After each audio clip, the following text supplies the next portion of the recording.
शायर में है, फिर मैंने एक और हैवान को जमीन में से निकलते हुए देखा, उसने बर्रा के से 2 सींग थे और दहा भी तेरे बोलता था, और ये पहले हैवान सारा प्यार उसके सामने काम में लाता था और जमीन उसके रहने वालों से उस पहले हैवान की प्रतिष्ठा करता था जिसका जख्म कार्य अच्छा हो गया था, और वो बड़े बड़े निशान दिखाता था। यहाँ तक आदमियों के सामने आसमान से जमीन पर आग नाजिल कर देता था और जमीन के रहने वालों को उन निशानों के सिवा से जिनके उस हैवान के सामने दिखाने का उसको इख्तियार दिया गया था, इस तरह बुरा कर देता था कि जमीन के रहने वालों से कहता था कि जिस हैवान की तलवार लगी थी वो जिंदा हो गया है, उसका बुत बनाओ, और उसे उस हैवान के बुत में दूध फूकने का इख्तियार दिया गया ताकि वह हैवान का बुत बोले भी, और जितने लोग उस हैवान के बुत की प्रतिष्ठा ना करें उनको कत्ल भी करें।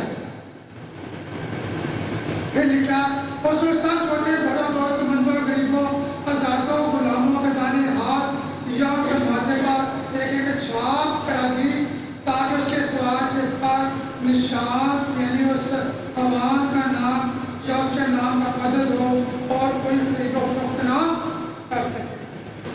हम देख रहे हैं कि क्या छाप कहाँ में लग रही है, छोटे से बड़े तक, बच्चे से बड़े तक, और ये काम शुरू होने वाला है। अब वो अपनी मोहर लगाने के लिए बेचैन है, वो अपने मेंबर बना रहे हैं, अभी 3 लाख है, और वो इसको ज्यादा से ज्यादा बढ़ाना चाह रहे हैं, और ये मोहर किन पर है? छोटे बड़ों, दौलतमंदों गरीबों आजादों गुलामों के दाने हाथ या उनके माथे पर एक एक छाप है, दाना हाथ या माथा। अब वो देख रहे हैं कि ये छाप कैसे लगनी है। पीछे कोरोना आया था, तभी लोगों को वहम था कि शायद अब इसी के अंदर ही लगा दे, लेकिन इसमें बहुत काम लिखा है, खुदा ने इंसान को अपनी शबीह पर बनाया। कैसे बनाया? अपनी शबीह पर बनाया। अब शैतान इस शबीह को बिगाड़ना चाहता है, वो खुदा के उलट काम करता है, और वो चाहता है कि वो काम जो खुदा ने किए हैं मैं उनको उलट काम करूं। इसलिए उनके चर्च के अंदर उल्टी क्रास लग जाती है।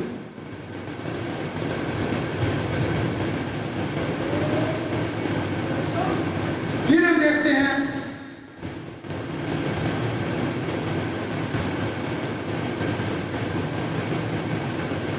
उस हैवान का अदद, क्योंकि अदद 666 है, ये 666 या 666 लिखा जाए या नाम लिखा जाए,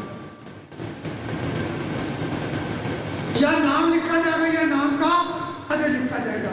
जो बातें मैं यहां में बता रहा हूं कि शैतान क्या करने वाला है, वो पॉइंट याद रखना कि शैतान क्या करेगा, छोटे से बड़े गुलामों नौकरों बच्चों सब क्या कर देगा, छाप लगा देगा, दाएं हाथ पे लगा दे, माथे पे लगा दे, अपना नाम लिख दे उसके अंदर, 666 नाम का अदद लिख दे। अब आगे बढ़ते हैं 14 बाब की 9 से 11, जल्दी से बढ़िया 14 9 से 11। फिर इनके बाद एक और तीसरे फरिश्ता ने आकर बड़ी आवाज से कहा कि जो कोई उस हैवान और उसके बुत की प्रतिष्ठा करे और अपने माथे या अपने हाथ पर उसकी छाप ले ले, वो खुदा के कहर की और उस खालिस मैल को पिएगा जो उसके गजब के प्याले में भरी गई है, और पाप फरिश्तों के सामने और बला के सामने आग और गंधक के साथ में मुब्तला होगा।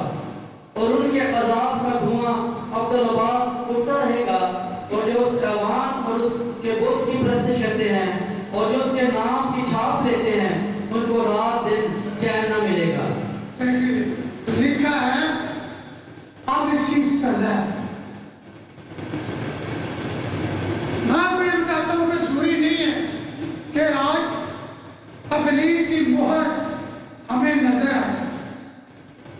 ये फिजिकली लगनी है, कंप्यूटराइज होनी है, लेकिन मोहर तो इब्लीस ने अपने लोगों पे लगा ही नहीं। तो लिखा कि उसने जान के खुदा की आंखों पर क्या कर दिया, पट्टी लगा दी है, ताकि ना देखे। तो पट्टी नजर आती है, वो पट्टी नजर नहीं आती। जान के खुदा की आंखों को अंधा कर दिया, पट्टी लगा दी, वो पट्टी फिजिकली नजर नहीं आती। इसी तरह से खुदा शैतान जब मोहर लगाता है तब ये मोहर नजर नहीं आती, लेकिन वो वक्त करीब है जब ये मोहर फिजिकली लगेगी और लोग लगवाने जाएंगे तो आगे जाके देखेंगे इसके बगैर कारोबार नहीं होगा, जैसे कोरोना के दिनों में हुआ। वो उसकी एक पहली झलक थी।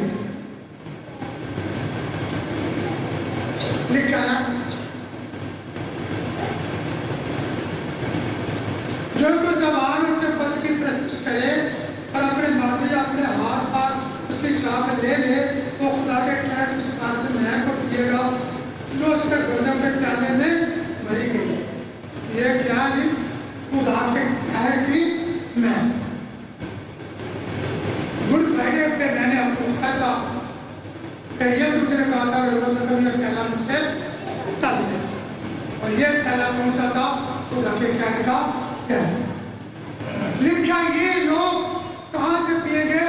खुदा के कहर के प्याले से, उस मैल से पिएंगे, और फिर जो गजब के प्याले में भरी गई है और आग और गंधक के अज़ाब में मुब्तला होंगे। ये कलाम क्यों दिया गया है? ये बातें क्यों दर्ज की गई? खुदा का कलाम यीशु मसीह का मुकाशफा जो उसे खुदा से मिला, इसलिए मिला कि अपने बंदा यहूदा की बात पर अपने लोगों को बता दे आने वाले वक्तों में क्या होने वाला। इसलिए कहता है कि जो उस पर अमल करने वाले हैं वो मुबारक है, क्योंकि आने वाले वक्त में क्या होने वाला है हमें ये देखना है और हमें इस कलाम पर अमल करना और उससे बचना है। और उनकी जात का दुआ अब तक आबाद होता रहेगा। कितनी देर दुआ दी? हमेशा की आग, हमेशा की आग होगी। और जो जबान उसे बहुत की परस्तिश करते हैं, परस्तिश करते हैं, परस्तिश मैंने पहले कहा हम फिजिकली जिस्मानी तौर पर भी करते हैं, कबूतर रखे करते हैं, और फिजिकली क्या खुदा के लोग नाफरमानी करते हैं और इब्लीस को खुश करते हैं और इब्लीस के कामों को सुनते करते, तब हम क्या करते हैं? इब्लीस की प्रस्तुत करते हैं। इब्लीस खुश हो जाता है, वो स्टेप कर देता है, वो कहता है ये मेरे लोग हैं, कोई इन्हें मेरे हाथ से छीन नहीं सकता। क्यों? क्योंकि यीशु ने कहा था कि जो मेरी देने हैं, जो बाप ने मुझे दी है, उन्हें कोई मेरे हाथ से छीन नहीं सकता। और इब्लीस उसके अपोजिट करता है, वो भी यही कहता है कि जो लोग मेरे हैं उन्हें कोई मुझसे छीन नहीं सकता, और उनको दिलों को सख्त कर देता है और उन्हें हलाकत के फर्जंद बना देता है। फिर हम देखते हैं 18-20 है इसी बात की। फिर एक और फरिश्ता कुर्बानगाह से निकला जिसका आग पर इख्तियार था। उसने तेज रांती वाले से बड़ी आवाज से कहा कि अपनी तेज रांती चलाकर जमीन के अंगूर के दरख्त से पीछे काट ले, क्योंकि उसके अंगूर बिल्कुल पक गए हैं। और उस फरिश्ते ने अपनी रांती जमीन पर डाली और जमीन के अंगूर के दरख्त की फसल काट कर खुदा के कहर के बड़े हौज में डाल दी, और शहर के वर्ष हौज में अंगूर कूदे गए, और हौज से इतना खून निकला कि घोड़े की गुलामों तक पहुंच गया, 1600 फरलांग तक फैल। ये अंगूर शरीरों को किससे तशबीह दी गई है? अंगूरों से।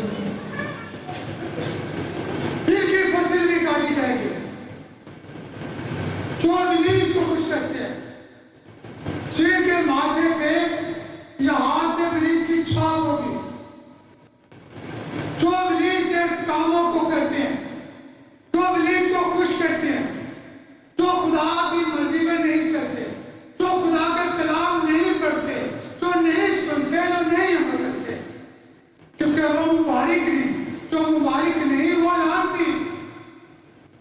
दो ही बातें, या मुबारक है या लानती। तो जब नहीं पढ़ते, नहीं सुनते, नहीं अमल करते, तो फिर वो लानती। अगर ये सारा कुछ करते हैं तो वो मुबारक लोग हैं, मुबारक लोग हैं। फिर वो बड़ी हौलनाक सजा खुदा के कलाम को ना पढ़ने और ना सुनने की। आगे बढ़ते हैं, हम देख रहे हैं हवान की छाप वाले लोगों का अंजाम। जो लोग इब्लीस के कब्जे में हैं उनका क्या अंजाम है। अब हम आगे बढ़ते हैं, हम देखते हैं खुदा की मोहर वाले लोग, ये थे शैतान की छाप वाले लोग। क्योंकि मैंने पहले कहा इब्लीस खुदा की नकल करता है, और जब खुदा मोहर करता है तो फिर इब्लीस भी छाप करता है। खुदा कहते हैं मोहर वाले मेरे लोग हैं, इब्लीस कहता है जिनके माथे हाथ में मेरी छाप लगी ये मेरे लोग हैं। और दोनों हुकूमतों के अंदर एक बड़ी जंग है। खुदा की हुकूमत के अंदर और इब्लीस की हुकूमत के अंदर। और इब्लीस की हुकूमत कौन सी है? क्योंकि वो इस जहान का क्या है? खुदा। इस जहान के खुदा ने उनकी आंखों को अंधा कर दिया, उससे यह जहान दिया गया। वो क्या कहता है यीशु मसीह को जब ऊंचे पे ले गए, कहता अगर तू गिरकर मुझे सीधा कर दे। ये सारी चीजें, सारी दुनिया की शान शौकत किससे कर दूंगा? ये सारी शौकत किसके कब्जे में है?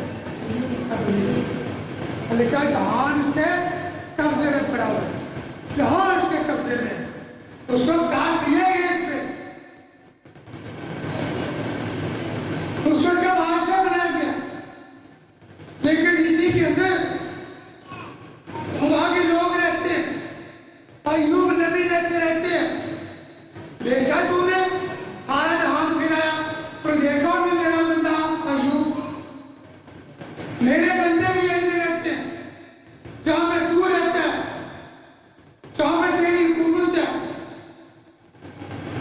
तू मेरे बंदों को छू नहीं सकता।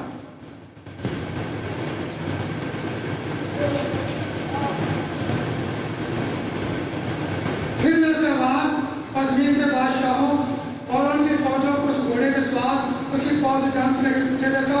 हवान उसके साथ झूठा नबी और जिसने उसके सामने ऐसे निशान दिखाए थे जिस उसे हवान की छाप लेने वालों और उसके बुत की प्रतिष्ठा करने वालों को भुला दिया था, वो दोनों आपकी जेल में डाले, जिंदा डाले गए, जो गंदम से चले।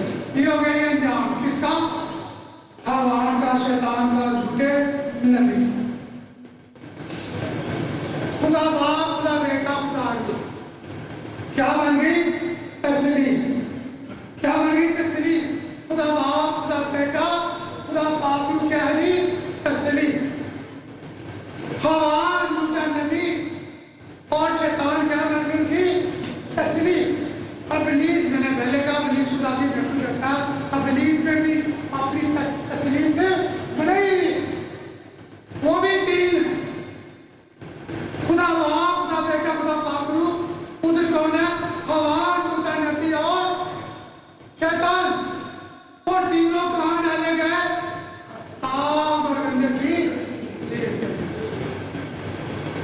ठीक है जी, ये जहान का खुदा और साथी और उसके लोग सब आपकी जेल में। अब आगे बढ़ते हैं। मुकाश खुदा का सातवां बाप उसकी पहली की गया, ये है खुदा की मोहर। जब तक हम अपने खुदा के बंदों के माथे पे क्या ना कर ले? मोहर ना कर ले।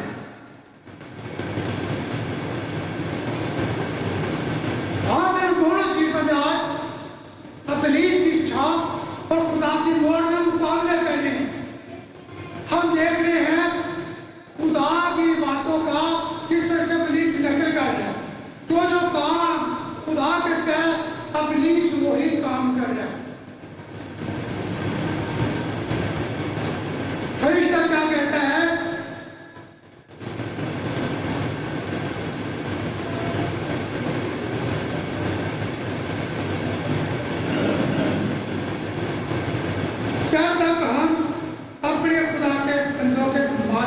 वो न कर दिया। कहाँ मोहर करनी है जी? अब रीसे छाप कहाँ लगानी है? दाना हाथ या माथा। उसके बाद कितनी जगह है? 2। अब रीस के बाद कितनी जगह है छाप करने की? 2। दाना हाथ या माथा। खुदा की मोहर कहाँ लगेगी? माथे पे। माथा क्या है? हमारे जिस्म का सामना हिस्सा।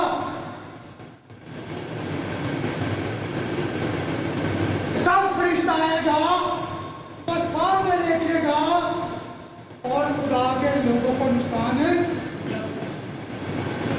जब बनी इस्राएल कौम मिस्र की गुलामी से निकलने वाले थे तो खुदा ने क्या कहा था? आप क्या करने का खून कहाँ पे लगाना?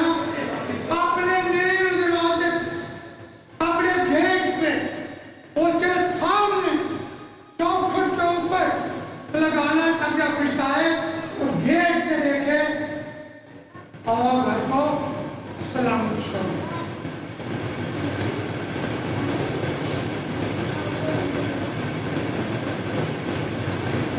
फिर हम आगे बढ़ते हैं।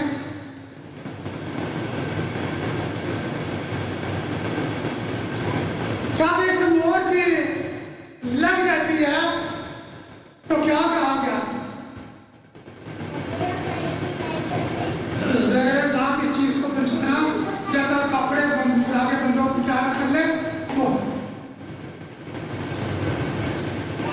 इनको जहर नहीं पहुंचाना। लेकिन पीछे में क्या देखा? जितनों के छाप लग गई हवान की वो सब आग और गंदगी झील में डाले गए। देखे जिनकी छाप थी, जो छाप के मालिक थे हवान, वो भी उसमें डाला गया। अब यहाँ पर क्या है कि नुकसान नहीं पहुंचाना, ये फर्क है। फिर हम 15 बार निकालते हैं और उसकी दूसरी से चौथी तक पढ़ते हैं।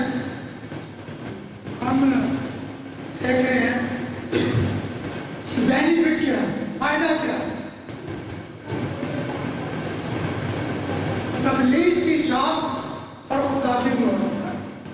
तबलीग के लोग और खुदा के लोग जिनके माथे पर खुदा की मोहर लगी हुई है, उनको क्या फायदा मिलेगा? हम कहते हैं हमें चर्च जाने से क्या फायदा मिलेगा? पहली बात, तब चर्च जाएंगे तो क्या फायदा मिलेगा? ऐसे नबूवत की किताब का पढ़ने और सुनने वाले और अमल करने वाले क्या होंगे? हम जब वहाँ जाएंगे, सुनेंगे, हम क्या बन जाएंगे? खुदा के मुबारक लोग हो जाएंगे। फिर हम देखते हैं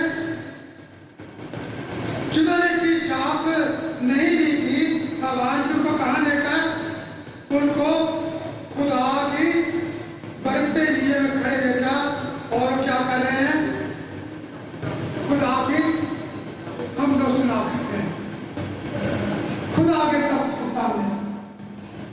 ये है फायदा खुदा की मोहर का, खुदा के साथ चलने का।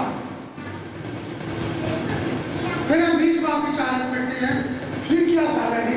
हम अक्सर गीत गाते हैं जी और कहते हैं खुदा की 1000 साल बादशाह आने वाली है।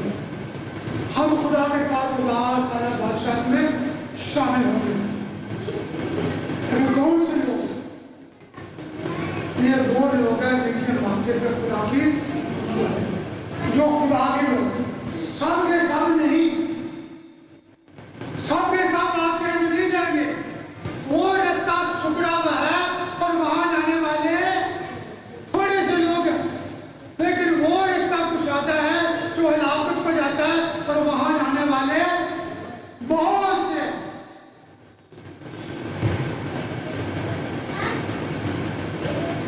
खुदा की बादशाही में जाने वाले थोड़े।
सुनती है।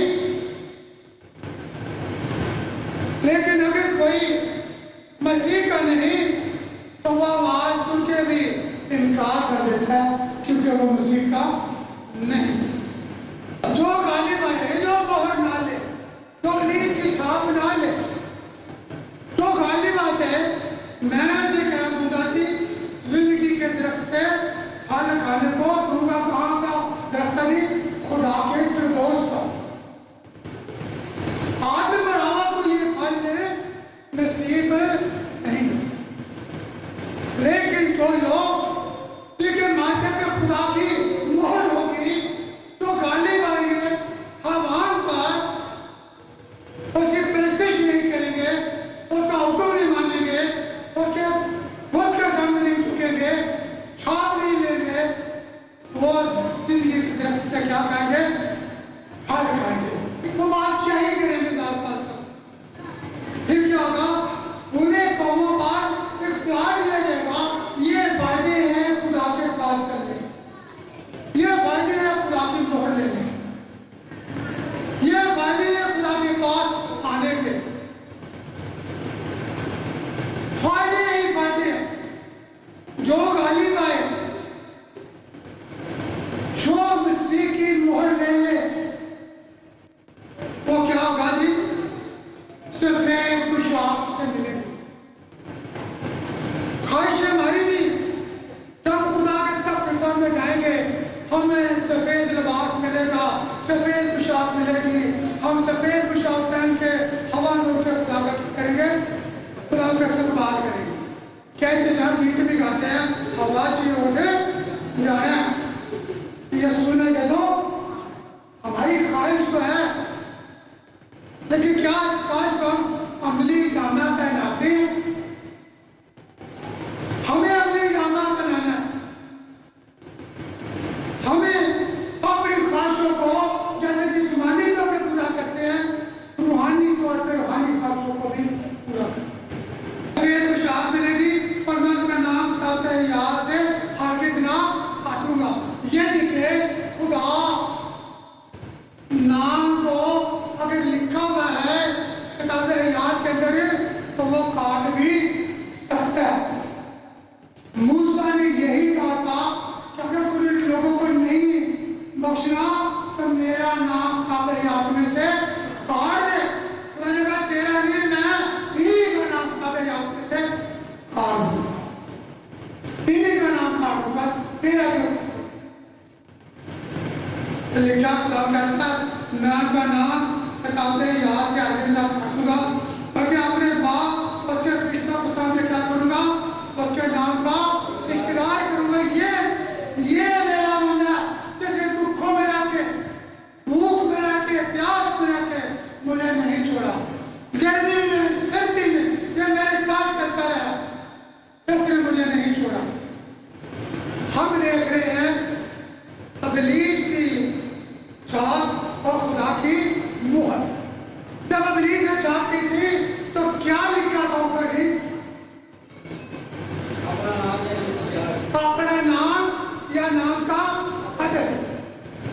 ठीक है जी, वो भी नकल कर रहा है। अब खुदा अपने लोगों पे क्या करता है जी? कहता है जो गलत लगाए मैं उसे अपने खुदा के मक़दस में एक स्तून बनाऊंगा।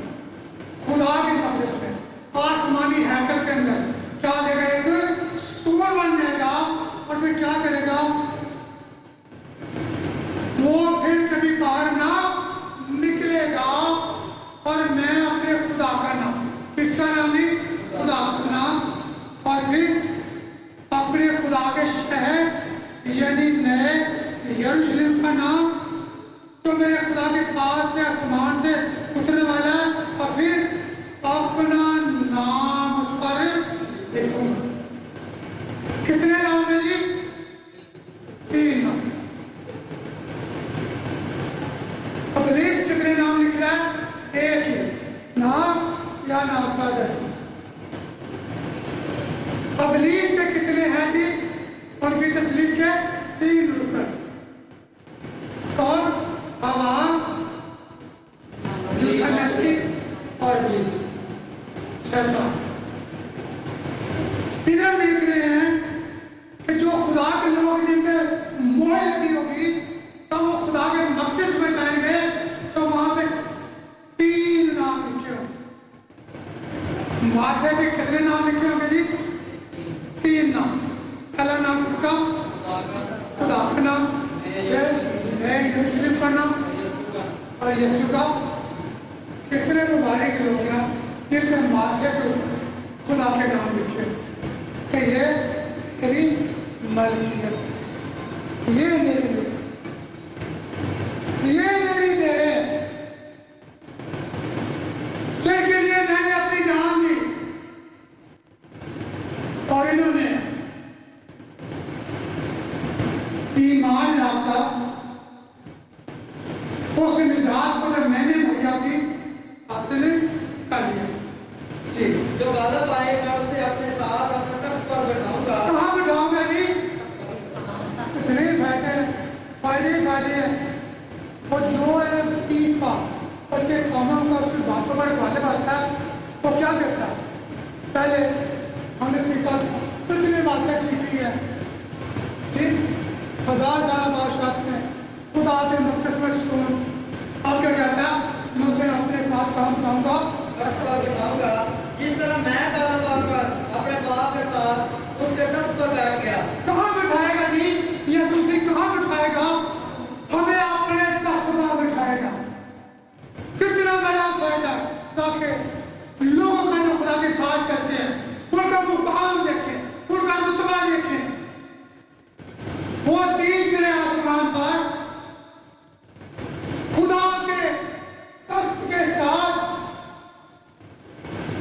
खुदा यीशु मसीह के तख्त पर बैठेंगे।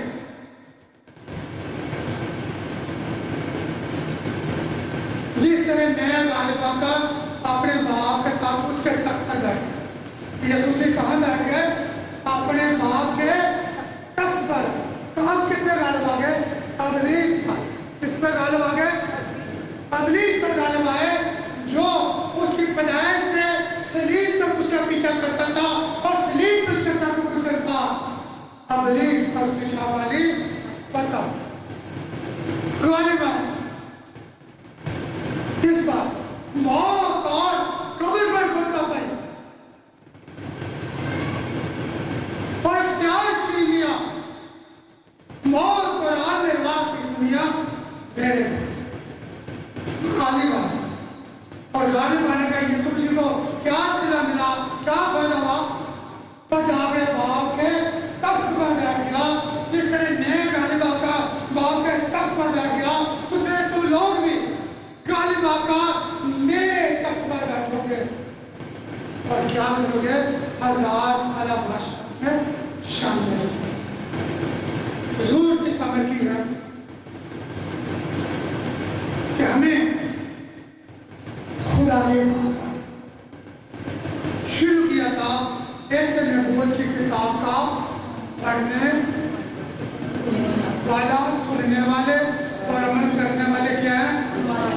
आज हमने देखा कि जो इस किताब के अंदर नबूवत की बातें लिखी गई आने वाले वक्त में ये बातें होने वाली हैं।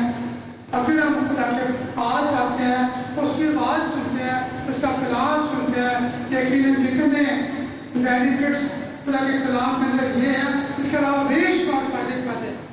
लेकिन मैंने चंद एक का जिक्र किया, ये सब किसके हो जाएंगे? हमारे, हम इनके मालिक होंगे। फिर हम खुदा के साथ 1000 साल बादशाह तशरीफ होंगे। खुदा साहब को बरकत से अपने तरफ झुकाएंगे और दुआ करेंगे।